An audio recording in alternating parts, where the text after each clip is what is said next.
Good morning, ladies and gentlemen. Welcome to another edition of the Monday Mindset Motivation. This is your personal transformation strategist and motivational speaker, Shauna-Kaye, and I am very happy to be with you this morning. I trust everyone had a great week, and I hope you're looking forward to an amazing week coming, because it's only you who can determine what type of week you have. It doesn't matter what circumstances you're in right now. Your week can be as great as you want it to be. And one of the ways to ensure that you have an amazing week is to have goals at the beginning of the week. Know what it is that you set out to achieve before you even start your week. And that way you have something to wake up for, something to look forward to. This morning I'm going to talk to you about a much talked about topic, which is purpose. And so many times we embark on this journey to finding our purpose, and we wind up feeling lost at times. We feel a plethora of emotions because the whole process of finding one's purpose can be so daunting. And especially if you're existing in circumstances where you don't feel as though you have the support of the people around you, or if this whole notion of finding your purpose is not clear, then first of all you want to seek clarity, and that can be a very hard journey for some persons, for most of us even. And to be honest with you, throughout my life, even though I've been good at many different things, and I've tried and succeeded and failed at different things, perhaps more than I've succeeded at. But the point is that I did not discover why it is that I am here until recently. So if you're watching this video, I don't want you to think that because you're a certain age, it's over. It's not over until you win. It is not over until you succeed. So you must persist until you succeed. I always allude to the story of Colonel Sanders because he was 62 years old when he discovered his purpose. The funny thing is, Colonel Sanders always knew that he could cook. I'm talking about the founder of KFC, Kentucky Fried Chicken. He always knew he was a good cook. But the point is that he did not know how to turn that into something that could, one, make him money and leave a legacy for his family. The Bible says that a good man leaves a legacy for his children's children.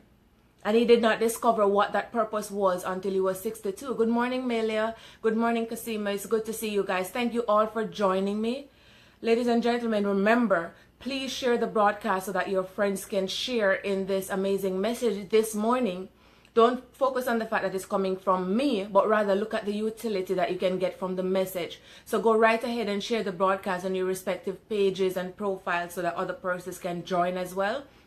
And while you're at it, feel free to join the group Manifest Your Greatness Now. Thanks a lot for sharing the video. So what I'm saying is that Colonel Sanders did not discover his purpose until the age of 62. And I don't have to go further to tell you where he wound up. By the time he was 88 years old, he had become a multi-billionaire, and I'm talking about US dollars. So the point is that it doesn't matter where you are in your life right now.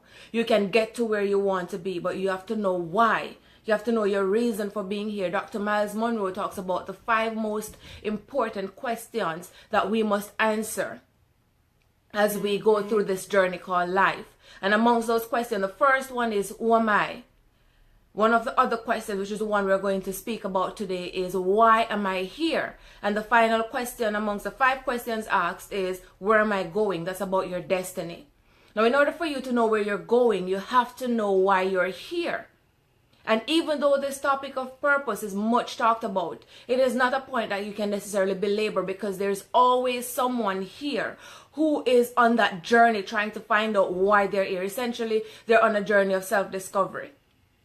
And I can tell you this, if it is that you're confused at the moment, if it is that you find it extremely difficult to discover what your purpose is, believe it or not, you're going to continue to exist in that perpetual state of confusion if it is that you don't seek God first.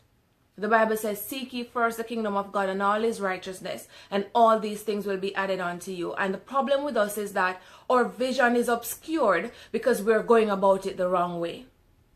We're trying to find our purpose. Ever so often you hear people saying, I want to discover my purpose.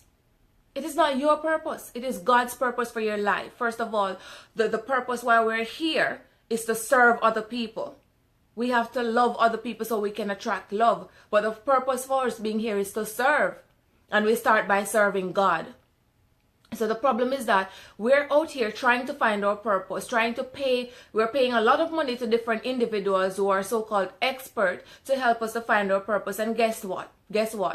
After we expend all these monies into different courses and different individuals who are so-called experts, some of us wind up the same place where we started. In fact, some of us wind up more confused than when we embarked on the journey. Why? Because we're putting our trust in other people, expecting them to lead us to this purpose when our purpose is in God. You will know your purpose when you first seek God. Thank you all for sharing the video. I'm so grateful for everyone. I see about 4 or 5 persons sharing. Guys, go right ahead and share the video on your pages. It's not restricted. So the point I'm making is that finding your purpose is about knowing God. Know God, know your purpose, because the closer you get to Him, the more clarity you will have in your life. It's just like when you set your goals and you set out a plan to achieve those goals. And when you set out the plan and you start the journey, at first, it may seem very difficult and unclear as to where you're going. But as you work on it, as you get more knowledge and you become more informed, you realize that you get closer and closer to that goal. You realize where the pitfalls are, and you even realize how to navigate and get around them. But you have to have a clear goal. You have to know what it is that you want to achieve, and then you have to actually get on the journey and do something. And you realize that as you work on it, as you work on yourself, you become clearer, which is why we always tell you that whatever goal you have, the process is just as important as the outcome. Because in that process, as you grind, as you work hard, you're going to become someone. You're going to build character. You're going to fortify yourself. You're going to build strength. And those are the things which shape you in the man or woman who you want to be tomorrow. And as you grow and as you draw closer to your purpose, you become clearer about it. It's the same way when you get to know God. And even that, for me, at one point in time, it was basically something very ambiguous, because persons would say get to know God, but it was something I thought was very abstract, because what does this really mean? I didn't know what it meant. You go to church every Sunday or Saturday or whatever, and persons say you have to get close to God, but how do you do this? So even me sitting here today, this morning, and saying to you, get to know God, some of you are still wondering, well, I'm still at an impasse, because how do I do this? But you get to know God by seeking Him. And how do you seek God? By coming to Him in prayer. That's where you start. I'm sharing with you what I have done and how it has helped to enrich my life. Start with the book of St. Matthew in the New Testament. St. Matthew chapter 6, it tells you how to pray. And you pray by using the Lord's Prayer. Every single line in that prayer teaches you something. Our Father who art in heaven. You're telling already that your Father is above, looking down on you. He is the King of Kings. Hallowed be thy name. You're glorifying Him. You have to start by glorifying God and end by glorifying God. Thy kingdom come. God is king, ruler. He's supreme over your life. And you have to give Him that dominion. You have to surrender to God in order for you to find your purpose. Thy will be done on earth. The things that God have already predestined for your life will be done on earth through you. But in order for you to step in that purpose and to serve the purpose for which you were called, you have to start by seeking God, by praying earnestly. Even if you have to fast and pray. Good morning, Sammy. Thank you. Remember to share the video as well. You have to start by seeking God. Just start there. Believe me, the more you seek Him, the more clarity you will get. I am not going to sit here and tell you that I know the entire process, but I'm sharing with you what has been working for me. So the key to finding your purpose then is to seek God. And that's why this morning I said that knowing your purpose is not in and of itself a difficult task. But the difficulty lies in the process to get there, because that's where the obscurity comes in. A lot of us try to equate purpose with acquiring earthly possession. Kasima says He is the center of it all. Exactly. You cannot do anything without Him. There are many amongst us who will try to convince us otherwise. And it's up to you what journey, what path you want to traverse. It's up to you really. But I am saying to you, you have to choose God in order for you to walk into your purpose. I didn't really know what happiness meant until I started to seek God. Because first, for me, I would experience moments of happiness, but that would always be almost juxtaposed with moments of sadness. It would never last, and I hated that.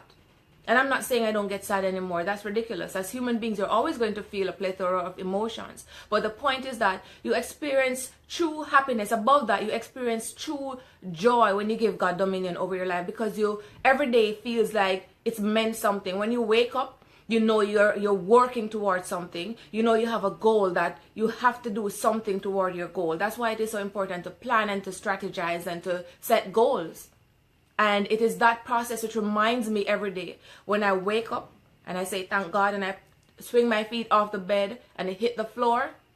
I'm so grateful to be alive, because I realize I have one more chance to continue to live in purpose, to continue to serve other people and to share with other people. And that for me is fulfilling.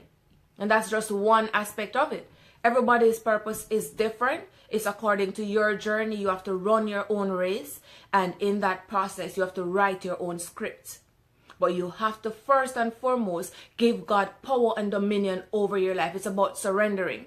Some of us want to hold on to too much control. You have to understand what situations you are meant to control and the ones in which you need to have faith and let go of the control.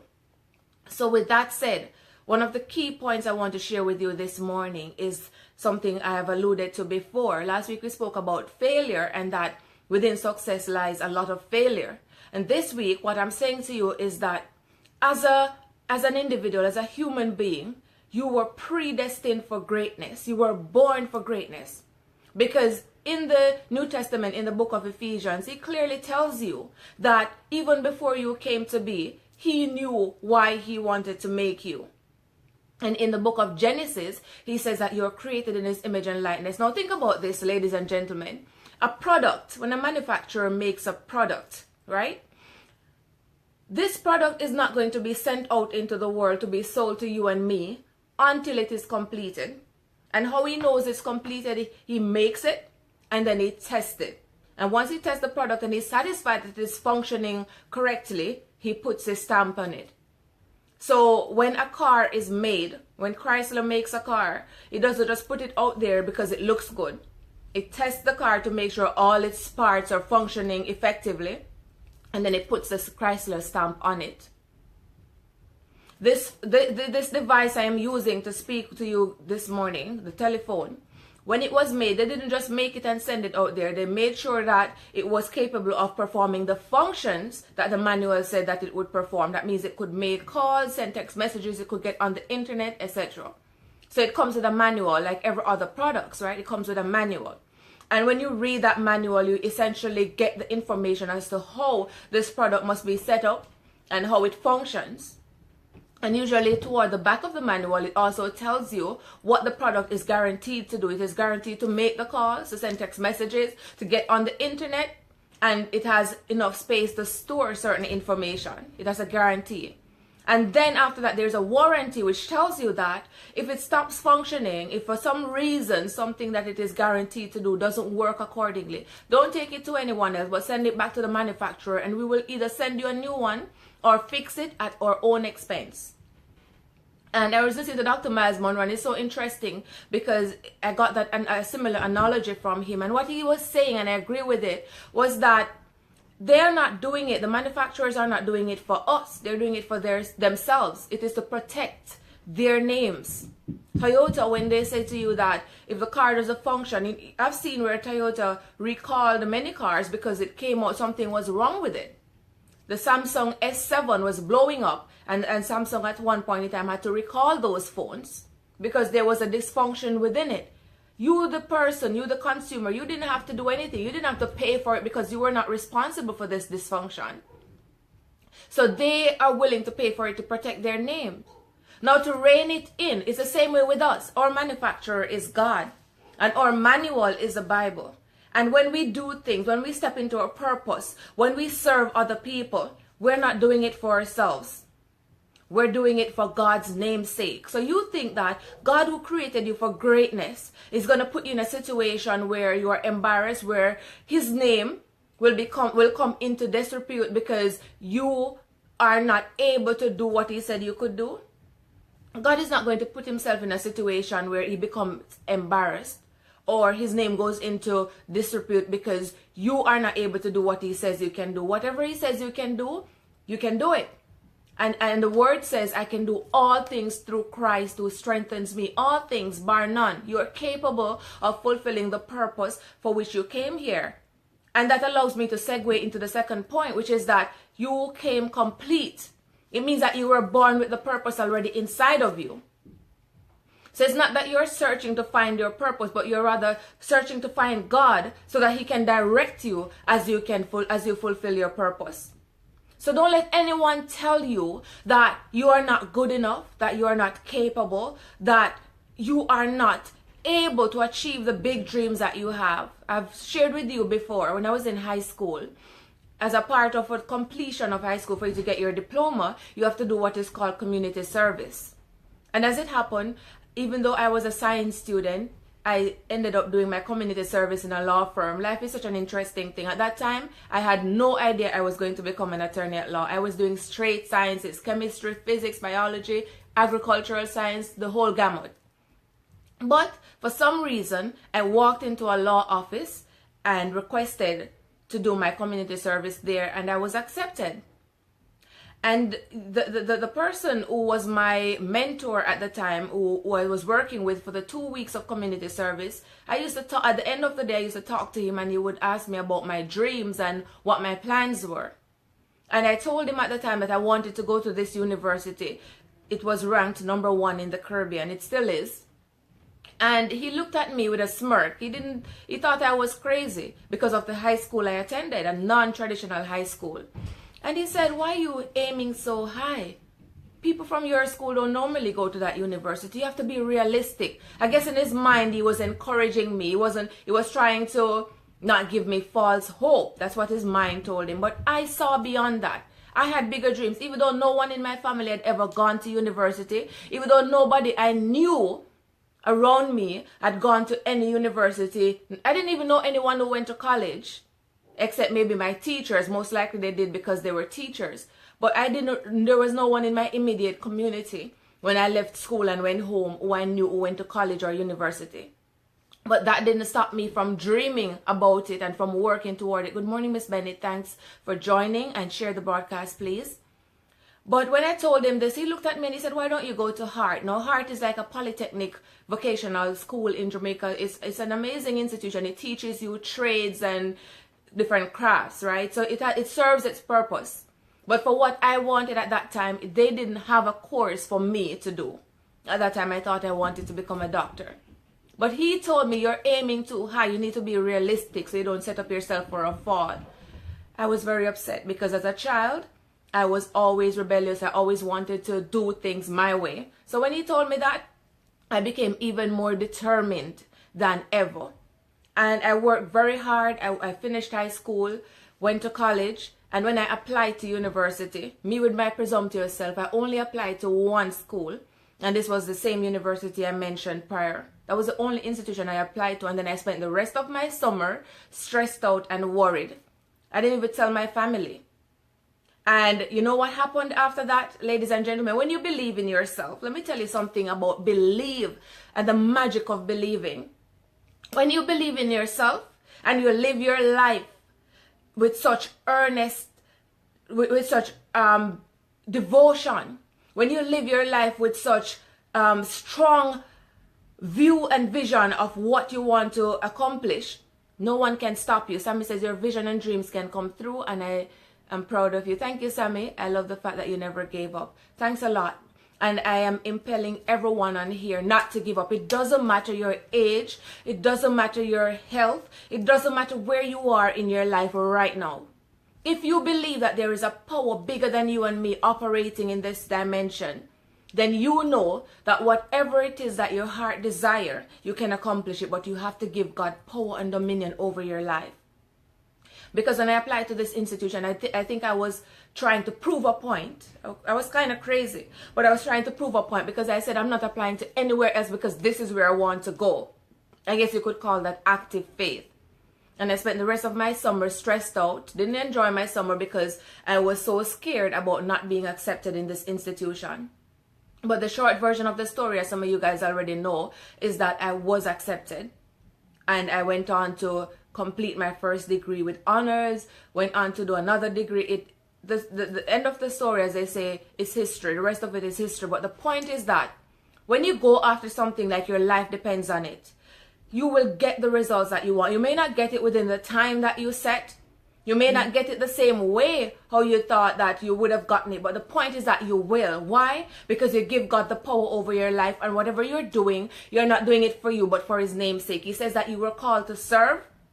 He said that you have a purpose for which you were predestined to walk into that purpose. He's not going to set up himself for a fall or for embarrassment. So he's going to ensure that you manifest that purpose. That's why the group that we have here is aptly called Manifest Your Greatness Now. Because right now is all that you have. And it is imperative that you step into your purpose so that you can live every day in the fullness of the moment. Yesterday has already passed. Tomorrow may never come for you. But the point is, you have right now. What are you going to do with the time that you have? Are you going to waste it away doing things that do not serve anyone around you? Things that do not edify your life. Things that do not serve to uplift you and the people around you. If that's what you're doing, then you're doing yourself a disservice. And you're wasting the valuable gift of life that you have been given. Life is a journey. Take it. Embrace it. Embrace the failures and embrace the successes. Because what happens is that the more you fail is the better you become at your craft. You only fail because you're not ready. Sometimes we identify something that we want and we want it right now. And we don't want anyone to tell us otherwise. And so we embark on this journey. And when we come up on failure, we are ready to give up because how dare you let me fail? But as Les Brown said, when you fail, even if you fail 10 times and you think that because you have failed, you're not good enough, you need a wake-up call essentially because you're running about average. The average human being, successful or not, they have failed at many things. And you are no different. We're all equal. So we will fail. It doesn't matter how successful the person is right now. There is not one successful person you can identify who has not failed. So the point is that you are no different as a human being. You need to fail your way to success because the more you fail is the more you're able to fine-tune your craft. And when you stop failing, it means that you are ready to showcase it. It means that you're ready to step onto the world stage and to serve in the capacity which you are called to serve. So the next time someone says to you, what is your purpose? Why are you here? Tell them that your purpose first is to know God. Because it is in knowing God that you're going to be brought to the purpose for which you are called to serve other people. So I'm not saying you should not pay money to individuals who have already become enlightened and who have the requisite knowledge to help you to get on the trajectory to greatness. It is okay to pay those people, but you need to have a clear vision as to what you're paying for. And if they're telling you anything outside of the scope of God, if they're telling you that you can find your purpose, you can walk into your purpose exclusive of God, then they are leading you along the wrong path and you're wasting your money. You're throwing your money away. I can tell you that right off the bat. And even if you think that you have paid to such a person before and you're seeing results, those results will be short-lived. And if you want to continue to exude this sort of success that you are currently experiencing, it is time for you to wake up and realize that without God, we are nothing. Without God, we can do nothing. So the reason for you watching this broadcast right now, it's not by accident. You're not watching it because you have nothing better to do. It's 7 a.m. where I am right now. And many persons are in the process of getting ready for work, or you might even be on your way to work. So there is no reason for you to sit here and listen to something that is not meant for you. I'm sure there are lots of other videos on Facebook right now. There are lots of other things going on if you scroll on your timeline, but you have decided to stop here. There's a reason for that. And I'm saying if you see any value in what is being said here this morning, use it, apply it to your life, and enrich yourself. Share it with the persons around you. And if you don't see any value in it, discard it. Anything that doesn't add value to your life, you don't need it. because it's just a distraction. It's going to waste your time and it's going to throw you off course. You don't need that. It doesn't matter who it's coming from. But this morning, I just wanted to remind you that we all have a purpose for which we were predestinated, a purpose which was completed in us even before we were born. And that's why it was said the two most important days in a person's life are 1, the day they were born, and 2, the day they know why.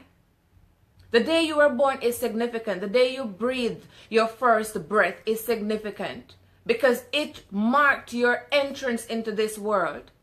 And then your experiences thereafter have shaped and molded you into the person you are today. But irrespective of the past that you have had, even the bad things that you have done or the things that were done to you, it is up to you what you're going to utilize your time doing. It's up to you how you're going to make amends. Because when you get caught up in the psychology of time, things like hatred, resentment, regret, you continue to take them with you. It's like boarding a plane with a lot of baggage. Good morning, sis. It's good to see you. I don't normally see you at this time. So you're embarking on this journey, you're taking an aircraft, and then when you get to the checkpoint, you have too much baggage. They tell you that you're overload, you're going to have to pay for it if you intend to take this extra baggage with you. And so if it is that you insist on taking it, you're going to have to go into your pocket, take out some money, and pay for the baggage. And if you don't want to pay for it, you have to leave it. So look at these things like regret about not doing certain things before now, or resentment toward a person who has hurt you in some way or another. Look at these things as extra baggage which you do not need on your journey to greatness. So you have to find a way to get rid of them. We can talk about that at some time in the future if it is that you want to understand that even more. But you have to find a way to absolve yourself of these unnecessary baggage so that you can go on this journey and focus on the purpose for which you came this way. It's very important. It's very important that you step into your purpose, because otherwise you're just existing. And you cannot live your life by just existing, because it means you're not maximizing your potential. You have to really live.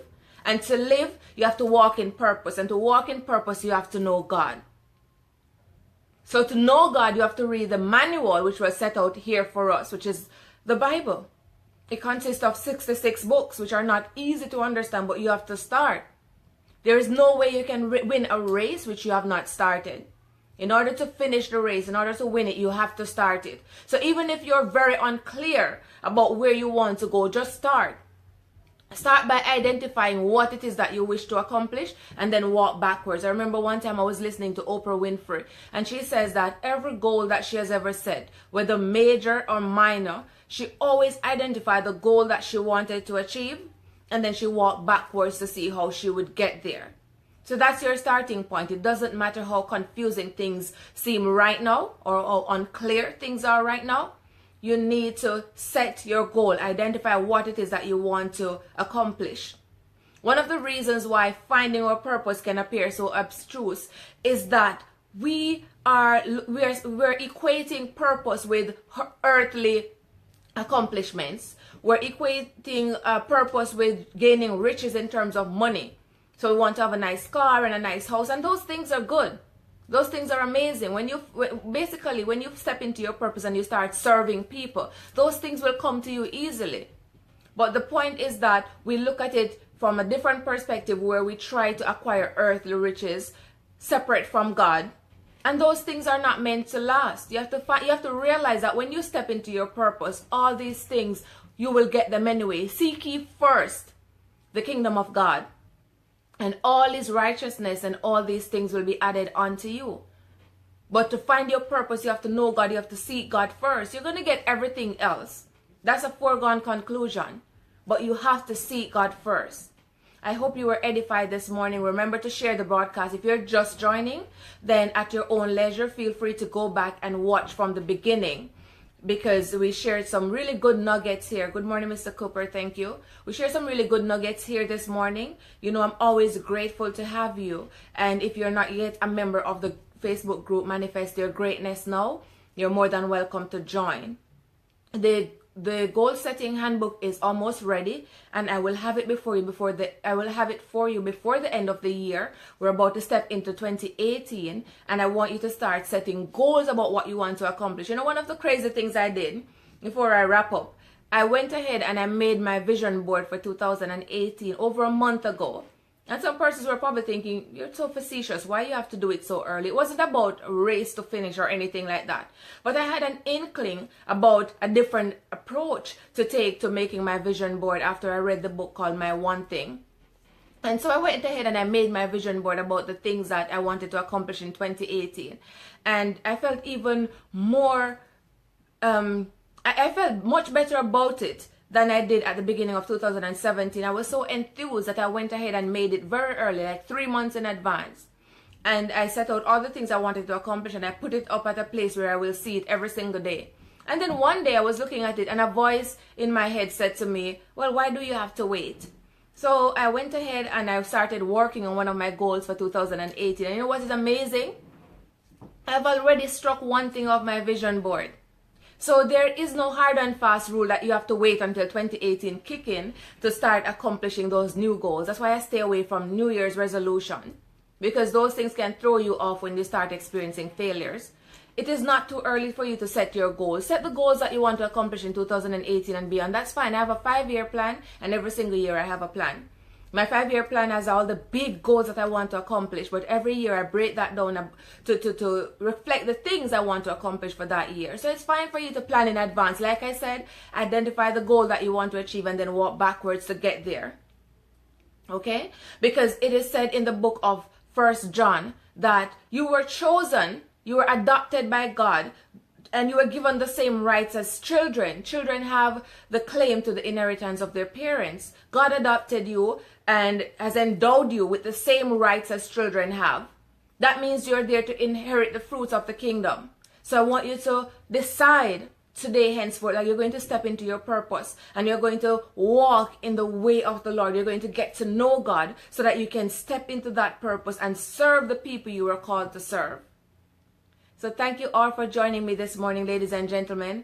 And remember, we convene here every Monday morning between 6:30 and 6:45 a.m. for the Monday Mindset Motivation. And I'll see you on Wednesday evening at 8:30 p.m. for our live conversation.